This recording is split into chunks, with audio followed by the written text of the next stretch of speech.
The frozen village of Hatton lay silent on that January morning in 1945.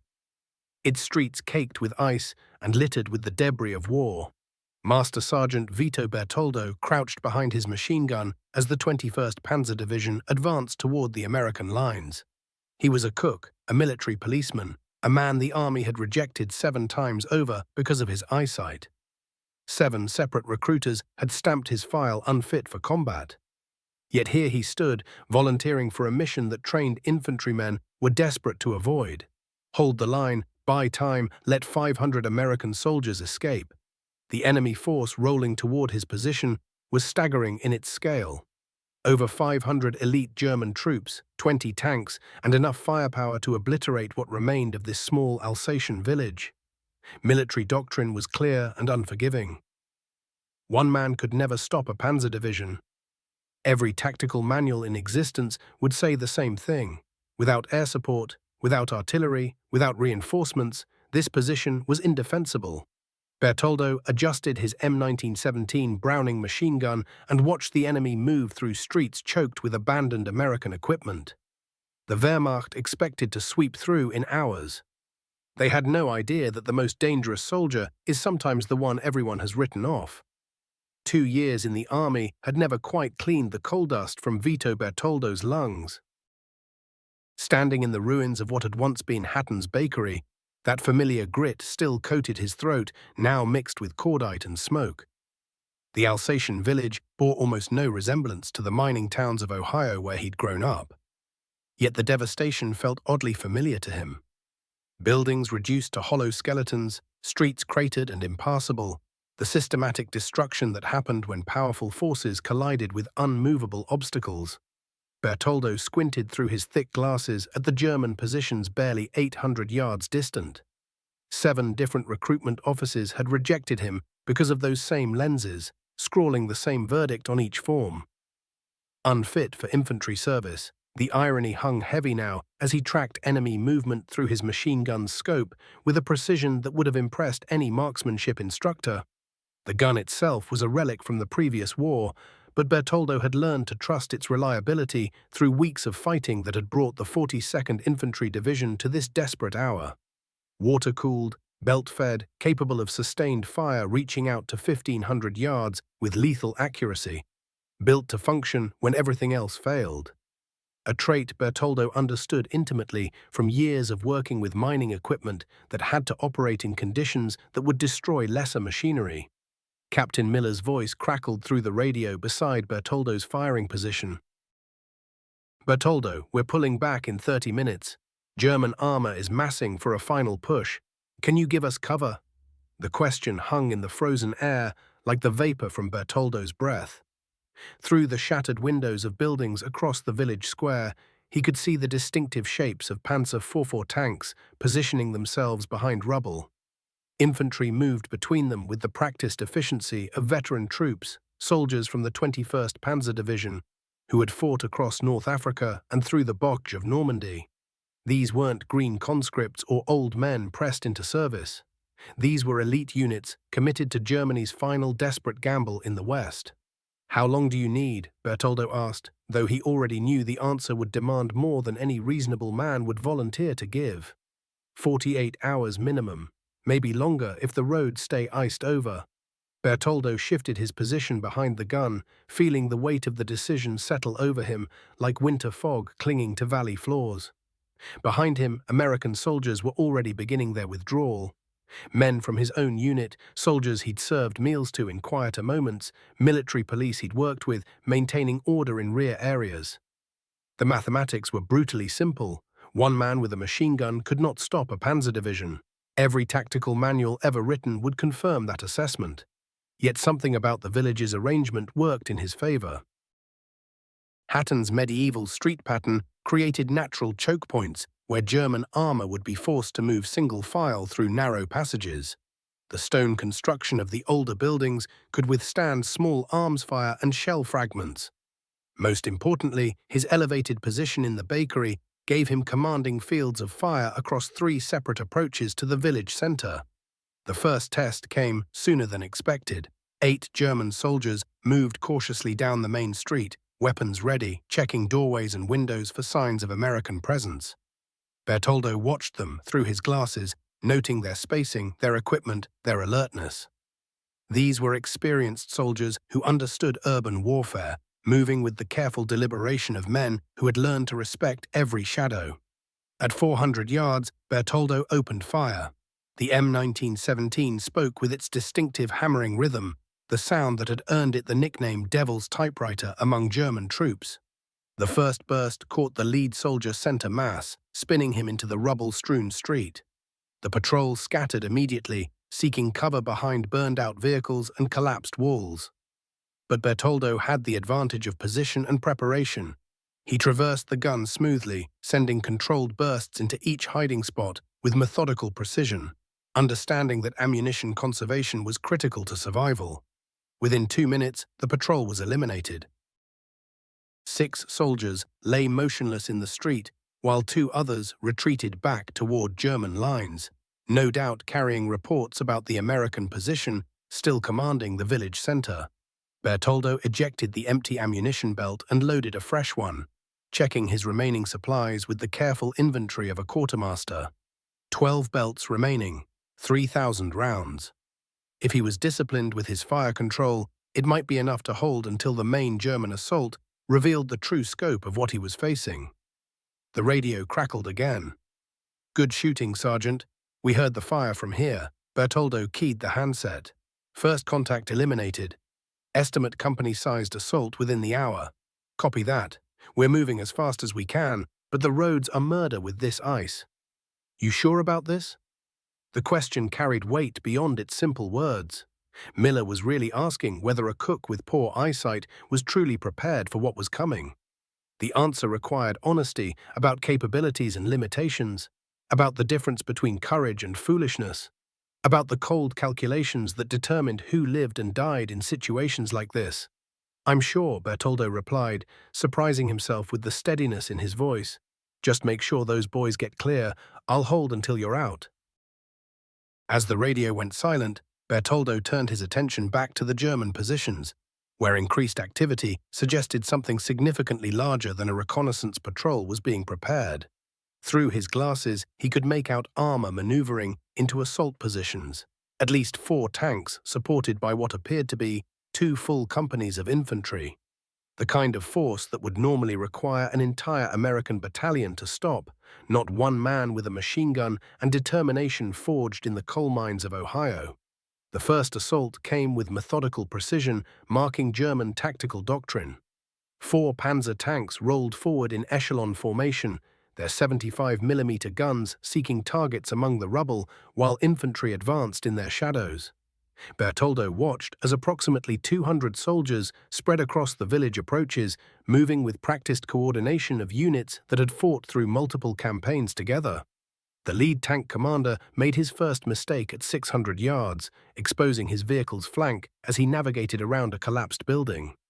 Bertoldo didn't waste ammunition on armor he couldn't penetrate, but the infantry presented different opportunities. He waited until soldiers were committed to their advance routes, trapped in narrow streets with limited cover before opening fire. The M1917's sustained fire capability proved decisive in those critical moments.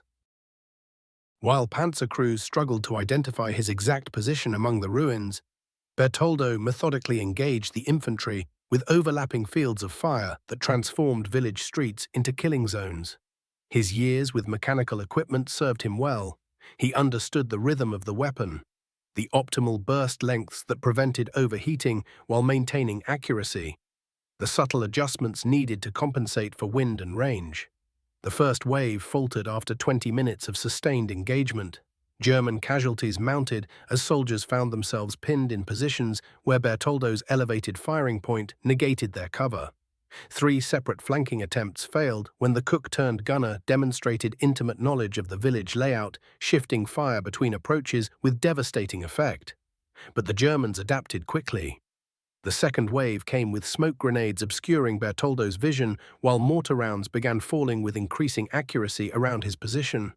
The bakery's stone walls absorbed most of the shrapnel, but several near misses sent debris cascading through the interior, coating everything with pulverized masonry and creating choking dust mixed with cordite smoke from his weapon.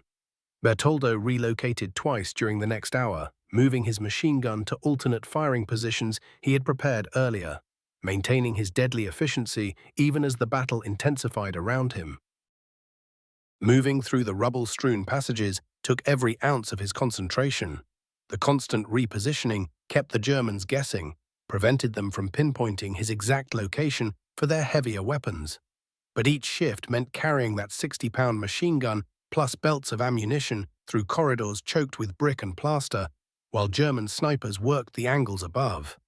His movements had to be unpredictable, purposeful, swift. By the third assault, the full weight of German determination became impossible to ignore. They brought reinforcements this time, 2 additional Panzer 44s rumbling through the streets alongside what looked like an entire company of Panzer Grenadiers. These weren't ordinary infantrymen. They were mechanized troops equipped with automatic weapons and supporting vehicles, trained specialists committed to punching through Hatton's defenses. They attacked from 3 different directions simultaneously, while mortar rounds screamed down, the ground shaking with each impact. For 40 brutal minutes, no one could say which way this would end. German soldiers pushed to within 100 yards of his position before the machine gun fire chewed them into the rubble.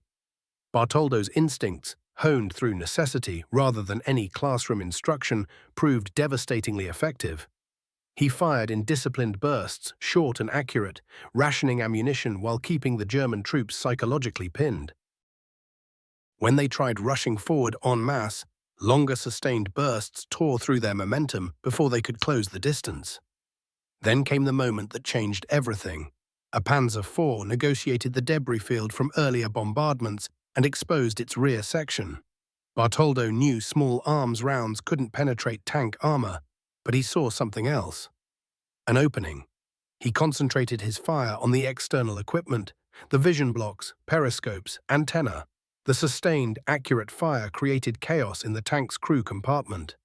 They couldn't see. Everything they relied on was being systematically destroyed. More importantly, his fire sent a message. German tank commanders, operating from previous experience and established assumptions about American defenses, interpreted that sustained, accurate fire as evidence of prepared anti-tank positions. What they didn't know was they were facing one soldier with exceptional marksmanship and nothing more. 2 tanks withdrew to defensive positions, while a third attempted to suppress what they believed was his anti-tank gun, pumping high-explosive rounds into the bakery and reducing its structure to rubble without eliminating the actual threat. By late afternoon, German casualties had climbed past 60 soldiers killed or wounded. The tactical situation had crystallized into stalemate, neither side gaining advantage, but Bertoldo had achieved what mattered most. He'd delayed them, he'd bought time. Captain Miller's radio transmission confirmed the American withdrawal was ahead of schedule, but weather and damaged roads created a problem. Bertoldo would need to hold through the night and into tomorrow. That realization brought immediate complications. His ammunition consumption had been heavier than ideal. 7 belts expended. Only 5 remained for what was coming. Worse, the machine gun's barrel showed troubling signs of heat stress. Keep pushing it like this and it would fail catastrophically when he needed it most. He established a cooling rotation. The weapon would rest between engagements but stay ready to respond instantly to whatever German probing came next. As darkness descended, German tactics shifted. No more company-sized assaults. Instead, small units infiltrated the darkness, individual soldiers and 2-man teams searching for weaknesses in the American defenses. Different approach meant different responses. Close-quarter engagements required careful fire discipline and precise target identification in visibility that ranged from poor to non-existent. The darkness helped and hindered both sides. German marksmen struggled to maintain accurate fire on his position, yet Bertoldo's own target acquisition became increasingly difficult as enemy soldiers used the night to mask their movements. But his background offered advantages that formal military training never could have taught. Coal mining had developed his night vision and spatial awareness to extraordinary levels. In this close-quarters urban environment, those skills became invaluable. He tracked enemy movement by sound alone, distinguished between friendly and hostile equipment signatures, navigated the damaged building structure without illumination that would compromise his position. 3 separate infiltration attempts collapsed before midnight. German casualties climbed another dozen. The message was clear.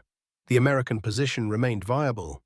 But Bertoldo understood German commanders would use this darkness to reposition forces for a dawn assault that would be different from anything they'd attempted before. Tomorrow would reveal whether one man's courage and tactical ability could continue resisting the combined weight of a panzer division committed to breakthrough operations. Radio contact with friendly forces had become sporadic. Distances were increasing, atmospheric conditions deteriorating. The last confirmed transmission indicated American withdrawal was proceeding successfully but required more time. Dense fog rolled through as dawn approached, clinging to the valley floor like smoke from 1,000 fires. Visibility dropped below 200 yards. Every sound amplified in that grey murk. Bertoldo had managed perhaps 20 minutes of sleep at a time throughout the night, if it could even be called sleep.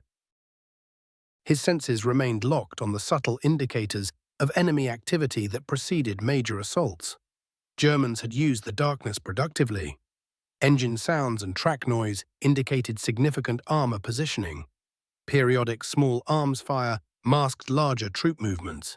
The second day's assault came like nothing he'd experienced before. Instead of methodical advances, German forces launched simultaneous attacks from 4 directions with overwhelming firepower designed to saturate his defensive capabilities. 6 Panzer IVs, supported by 2 companies of Panzer Grenadiers, pressed forward. Mortar rounds fell in patterns clearly laid out by observers who'd spent the night studying his previous firing positions. His ammunition situation had turned critical.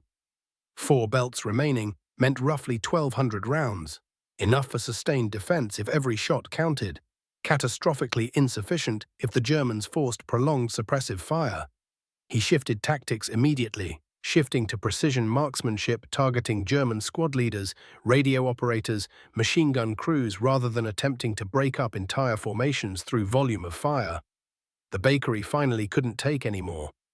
A 75mm high explosive round penetrated the upper floor. Half the roof collapsed inward. Debris and dust filled everything. Bertoldo relocated to the cellar where stone foundations offered better protection and narrow windows provided effective firing positions across the village square.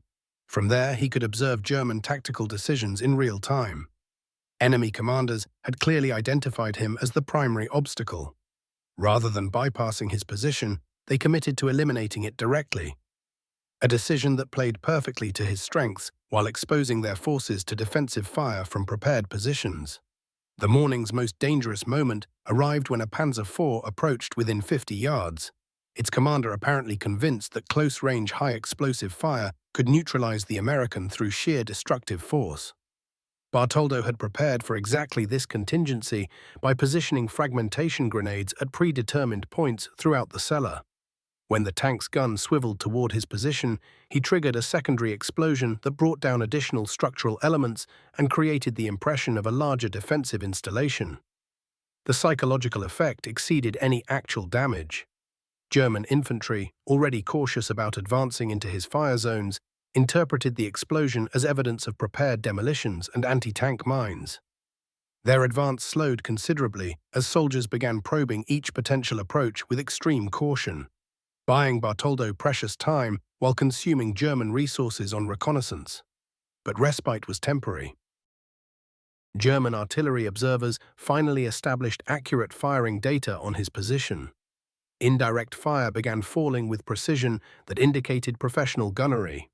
Bertoldo found himself trapped in the cellar as high-explosive rounds systematically demolished the remaining structure above him. Each near miss sent shockwaves through the stone foundations, filling the confined space with dust and choking debris. The crisis arrived when German infantry, covered by tank fire, reached the building's perimeter and began clearing operations room by room. Bertoldo heard their voices directly overhead, calling out positions in German, their boots crunching through rubble and broken glass. 2 minutes before they discovered the cellar entrance. Not enough time to relocate the machine gun. Nowhere near enough cover against grenades dropped through floor openings. His solution came from mining experience. The cellar's support pillars carried the weight of floors above. Pillars could be weakened with explosive charges to create controlled collapses. Using remaining grenades as demolition charges, Bertoldo brought down sections of upper floors in calculated sequences that trapped German soldiers and created new firing positions among the rubble. The collapse killed at least 8 Germans and forced the survivors to evacuate, but it also destroyed his primary defensive position. Now he was fighting from open ground with limited cover against forces that had learned his tactics and concentrated overwhelming firepower on his location. The machine gun's cooling system had failed completely. He could only fire short bursts separated by longer periods that allowed German forces to advance between engagements. Ammunition consumption accelerated as the situation deteriorated. By noon, Bertoldo was down to his final belt, 300 rounds to stop what appeared to be a reinforced company assault supported by armor and artillery. Fresh German troops, soldiers who hadn't participated in the previous day's costly advances, retained full combat effectiveness. Yet something unexpected happened as German forces closed within 100 yards. Instead of maintaining assault momentum, they paused to reorganize, a tactical decision that made sense from their perspective but provided Bertoldo opportunities he exploited ruthlessly. Short, accurate bursts targeted German officers and non-commissioned officers, disrupting command structures and shattering the confidence that had sustained their advance moments before. The afternoon fighting devolved into close-quarters engagements, where his knowledge of the village layout proved decisive. He moved between firing positions using routes that remained hidden from German observation while maintaining effective fire on the approaches they had to use. Each position change meant carrying the machine gun and remaining ammunition through rubble-filled passages under intermittent fire, but alternatives offered no better survival prospects. Radio contact with American forces had been lost since dawn. He had no information about withdrawal progress or prospects for relief. He operated under the assumption that every hour he held the German advance provided critical time for American forces to complete their escape, but the cost was mounting rapidly. Physical exhaustion combined with ammunition shortages and equipment failures created a situation where continued resistance seemed increasingly impossible. As evening approached, German commanders made their final commitment. Fresh troops supported by additional armor launched a coordinated assault intended to overwhelm remaining resistance through sheer weight of numbers. Bertoldo watched as approximately 100 soldiers advanced across the village square, while tank fire systematically eliminated every potential firing position except his current location among the ruins. The last belt of ammunition fed into the M1917 as shadows lengthened. 300 rounds to stop a company assault. He adjusted his grip and waited for German forces to reach optimal engagement range, knowing the next few minutes would determine whether 48 hours of defense had accomplished its mission or merely delayed the inevitable. The silence stretched longer than expected. German forces had reached positions within 70 yards but remained motionless behind cover. Their commanders were apparently reassessing before committing to the final assault. Through gathering dusk, Bertoldo could observe individual soldiers checking equipment, redistributing ammunition, receiving final instructions from non-commissioned officers, moving between positions. His own situation had deteriorated beyond what any reasonable tactical assessment would consider sustainable. The M1917's barrel showed visible heat distortion affecting accuracy beyond 300 yards. The final belt of ammunition held 280 rounds. If he managed the controlled bursts he'd maintained for the last 48 hours, he could stretch that into perhaps 8 minutes of sustained fire. But that calculation meant nothing compared to what his body was telling him. 40 hours without sleep, almost no water, and only the emergency rations from the first night gnawing in his stomach. The exhaustion was winning battles his experience couldn't fight. His hands shook slightly as he repositioned the machine gun. His vision wavered and blurred, despite the thick glasses that had nearly ended his military career before it started. The army had rejected him once for poor eyesight. Now that same weakness seemed trivial against the steadiness in his hands that came from years coaxing ore from mountain stone. His mining background had taught him how to move machinery with precision. That knowledge was keeping him alive when trained soldiers would have fallen. The German assault came again with textbook precision. 3 squads bounded forward in formation while tank fire hammered his position with high explosive rounds that turned stone into powder and sent shockwaves rippling through the rubble. Between the impacts, he heard German voices cutting through the noise with calm professionalism. They sounded confident. They sounded like men who believed the outcome was already decided. He changed his approach. Instead of hitting the infantry directly, he concentrated on the tank commanders exposed in their turrets. His bursts were tight, accurate, economical. The Germans buttoned up their vehicles.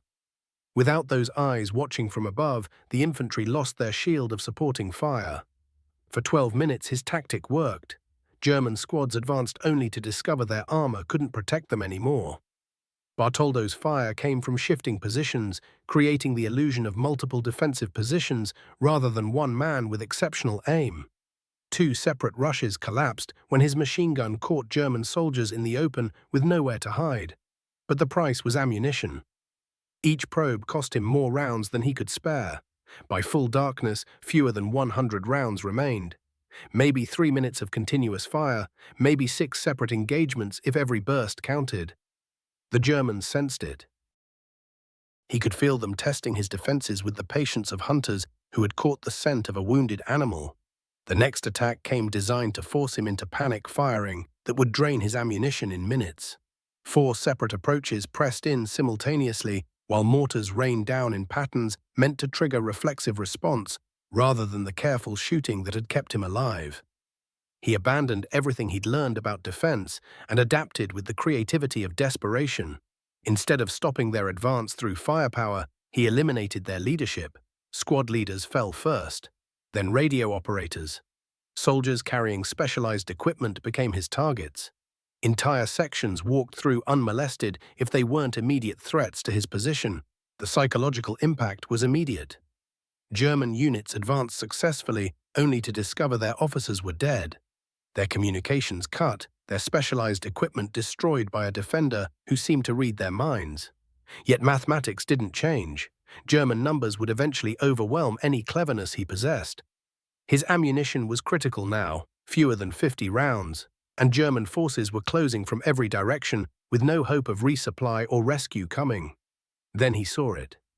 The artillery bombardment had been destroying the village for hours, weakening structures in ways that weren't obvious at first glance.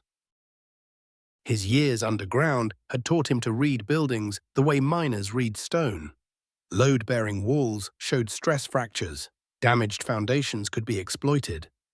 Using his last 2 grenades as demolition charges, he brought down a section of wall that blocked the main German approach. The collapse created a debris field and channeled their next attacks into predetermined killing zones where his remaining ammunition could be most effective. The demolition killed at least 6 Germans and forced their armor to find alternate routes that exposed them to his fire. More importantly, the collapse had created new defensive positions. He relocated his machine gun to a spot that offered concealment while maintaining coverage of the approaches they were forced to use. The new location also provided better protection from their indirect fire. When the final assault came, the Germans committed everything. 2 companies of infantry with armor and artillery attacked simultaneously from 4 directions, while illumination rounds turned the night into harsh, artificial daylight. Bertoldo's last 40 rounds of ammunition spoke with precision that belonged to a trained marksman operating under perfect conditions. Each burst targeted specific threats. Each round counted. When the machine gun fell silent, empty but still functional despite 2 days of abuse, more than 20 German soldiers lay dead or wounded from the night's assault. But silence carried a sinister meaning. The Germans now understood they faced a single man, not an organized defensive position. Fresh assault troops were moving into place. Supporting weapons were concentrating on his location. Dawn would bring the decisive moment. The Germans would commit overwhelming force to ensure success. Bertoldo inventoried his remaining options. No machine gun ammunition, 4 fragmentation grenades, a Colt .45 pistol with 2 magazines, against hundreds of soldiers supported by armor and artillery, commanded by officers who had learned his capabilities through terrible, expensive reconnaissance. The sound arrived at 4:30 hours, distant but unmistakable to anyone who had served with American forces in Europe. Artillery shells whistled overhead, but the explosions came beyond the village. Then came the rhythmic hammering of 50-caliber machine guns, followed by the distinctive crack of M1 rifles firing in coordinated volleys. American weapons. American forces approaching from the northwest. German radio traffic exploded as commanders attempted to redirect units from their assault positions to meet this new threat. But 2 days of costly fighting had depleted their reserves. Their best troops were committed to operations that had gained little ground at enormous cost. The approaching American relief force, though possibly smaller, had the advantages of surprise and fresh equipment against defenders who had burned through their ammunition and failed repeatedly to eliminate one American soldier. Bertoldo understood his role with the clarity that comes from extended combat under impossible circumstances. The German forces surrounding his position were trapped between his continued resistance and the advancing American column. Exactly the tactical situation where coordinated attacks from multiple directions destroyed enemy units. His mission had transformed. He was no longer holding ground. He was now the anvil while American forces became the hammer. A cook with poor eyesight that had nearly ended his military service before it began now served as the focal point for an entire relief operation. His 4 grenades and remaining pistol ammunition would determine whether that anvil held firm enough for the hammer to deliver its blow. German artillery shifted targets as their commanders attempted to suppress the American advance while maintaining pressure on his position. The competing demands created windows of opportunity. Moments when supporting fire was unavailable, seconds when German attention was divided between multiple threats, vulnerable passages as units attempted to redeploy. The final assault began with systematic destruction of every potential firing position. High explosive rounds methodically demolished the remaining structures, while machine gun fire swept through areas where a defender might find concealment. German infantry advanced behind the barrage with the confidence of overwhelming firepower and professional competence earned through years of similar operations. Bertoldo responded with everything a soldier could muster when reduced to grenades and a pistol. He positioned his first 2 grenades in predetermined locations.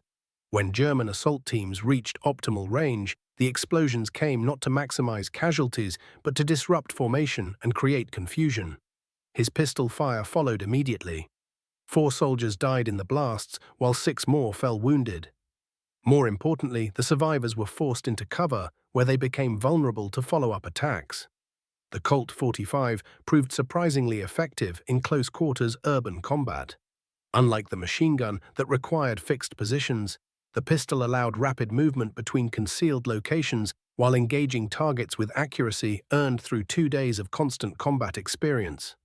German soldiers expecting an emplaced machine gun found themselves under attack from multiple directions by a defender who anticipated their tactical decisions and maintained mobility they couldn't match.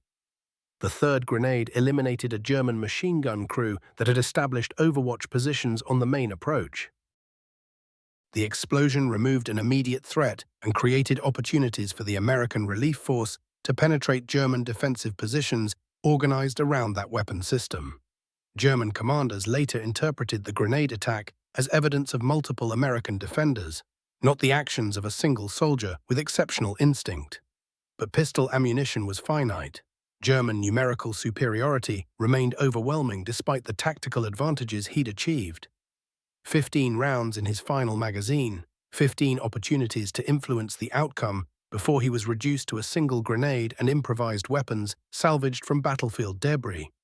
The turning point came when American artillery, directed by forward observers with the relief column, began falling among German positions with precision indicating professional fire direction.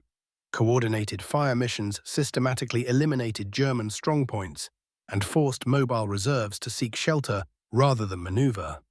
Within 20 minutes, German tactical cohesion deteriorated as units lost communication with higher command and found themselves fighting isolated actions against superior American firepower. Bertoldo's final contribution came through target designation rather than direct engagement. His intimate knowledge of German positions developed through 2 days of continuous observation allowed him to direct American fire onto targets relief force observers couldn't identify from their vantage points. Using a signal mirror salvaged from the destroyed bakery, he provided targeting information that enabled artillery strikes on concealed command posts and ammunition storage areas. The psychological impact proved decisive. German units that had maintained cohesion despite enormous casualties finally began withdrawing when their command structure collapsed under coordinated American fire. The retreat became disorganized as different units attempted to extract along routes that exposed them to continued artillery, while American infantry pressed their advantage aggressively. By 0800 hours, organized German resistance ceased. The 21st Panzer Division and 25th Panzer Grenadier Division had effectively ceased to exist as combat formations. American casualty reports documented over 300 German dead in the immediate area, with wounded and prisoners, bringing total losses to nearly 60% of the original forces committed. The relief column reached him at 0845 hours. He was conscious but hollow with exhaustion, standing among the rubble of what had once been the village bakery. His first words to the approaching American soldiers reflected what had sustained him through 48 hours of impossible defense. How many of our boys made it out? Learning that virtually the entire 42nd Infantry Division had successfully withdrawn with minimal casualties provided the validation he needed for decisions that had seemed impossible when he first volunteered to stay behind and cover their retreat. Medical examination revealed multiple fragment wounds, significant hearing loss from artillery concussions, and exhaustion requiring extended recovery. But he had accomplished something military historians would later call unprecedented in modern warfare.